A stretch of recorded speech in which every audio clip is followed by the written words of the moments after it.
Celeste here, and welcome to the homestead during a power outage. It's 10:30 at night, and a storm has knocked out the power after we got done working inside today because of the rain. The chickens, we rigged up the greenhouse for them. Joseph playing in the other end of the house. We rigged up the greenhouse so that they could stay in there, but it's definitely going to be interesting because it's supposed to be like a hail thunderstorm. And it's already knocked out the power in like the entire hollow, so we'll keep you posted. Hi everybody.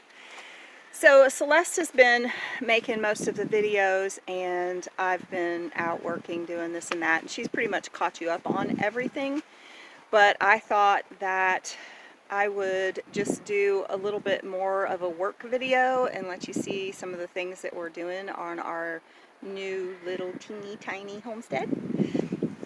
So yeah, she's probably already showed you most of the projects, but I'm going to walk you around and show you a little bit and then maybe get some time lapse of some of the things that we're working. I'm always so inspired by the British allotment gardens, you know, people that are living in the apartments and stuff, like in London and that, they can go out and they can, you know, rent a 10 by 10 or a 10 by 20 or however long, you know, however big a little square, and it's like a community garden. That wouldn't go over so good now in the with the virus going on. But I always am so inspired by what they can do on such a small little plot. So yeah, I'm going to turn this phone around and I'm going to show you what we're doing and kind of give you some going commentary. So here we go. Turning it around. So like this is our 10 golden comet chickens. And we don't have the chicken house done yet, so at night we're putting them in the dog cage in our greenhouse here to keep them safe from animals and stuff. But we're tying them out. They each have a little hemp string tied to their foot, and we're giving them water and food, and they each have their own little house because they're actually laying. And I don't know, I haven't checked to see if any of them have laid this morning, and they may go into a slump because they haven't been moved very long, but they will. We have had 9 eggs in the past 2 days. They are the sweetest little chickens. You just pick them up and they just, oh, she laid an egg, I see an egg. Walk, stay away from my egg. Stay away from my egg. I'm going to snatch her egg.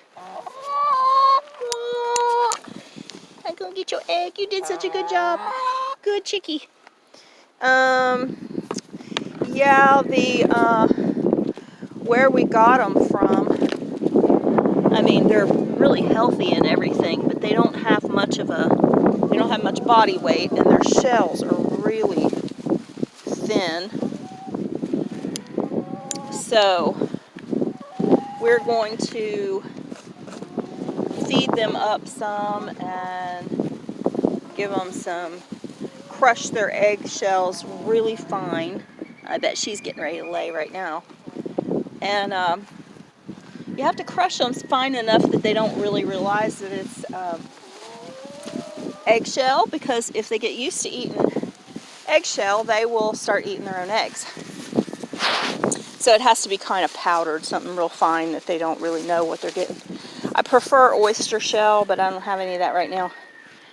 So this is the greenhouse on the inside. I've got peas planted here, and this is just like salad mix. Got some little green onions started there, some rhubarb. I've got some tomatoes to put out, and let's see, most of this is like salad. We don't have a lot planted yet. Sally, I'm going to put this egg right here with these tomatoes for the time being.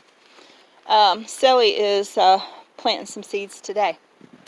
And she's shown you the mud oven, and this is where the chicken house is going to be. Let me get over here where I can show it to you.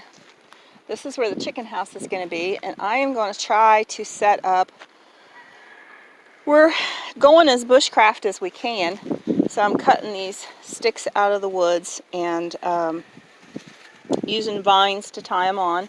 It's a little bit temporary, but you know, we're having to make do. So right now going out in town is not a great idea anyway. Even though we have had no cases of coronavirus in our county, you still don't feel real comfortable about it, and we don't have the money really to buy materials anyway. So I've been gathering my vines out of here, and this is, I'm pretty sure, blackberries. It could be raspberries, but it's blackberry patch.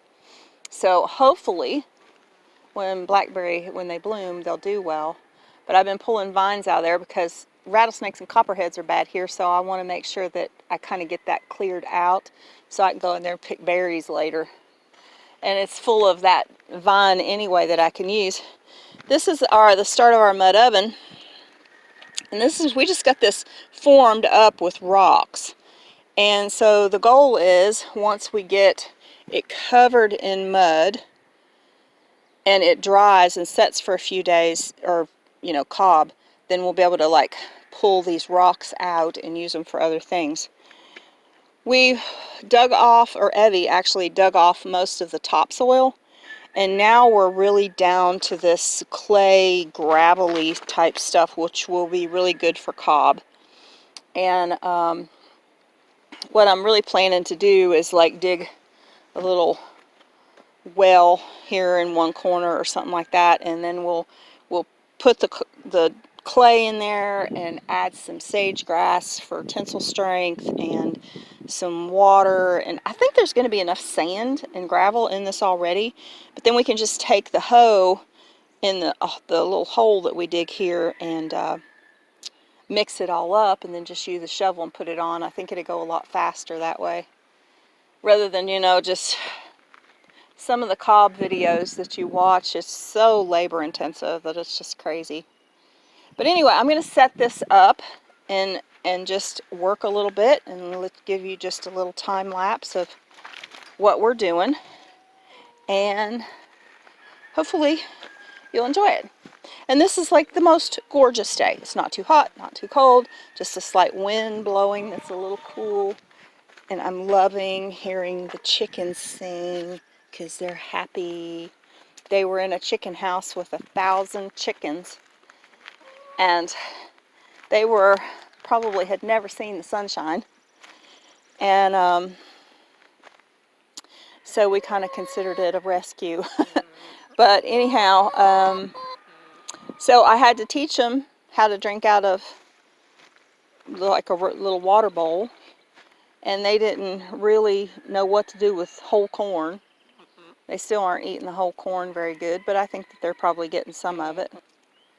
But once we get the chicken house, next time I'll probably buy cracked corn to make it simpler for them, but I just didn't think about it this time. So anyway, I'm going to finagle this camera up and see if I can get it where you guys can watch me work for a little while.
blessed again. It's been a really, really busy morning. I'm trying to get a video up, so you're watching this. I did.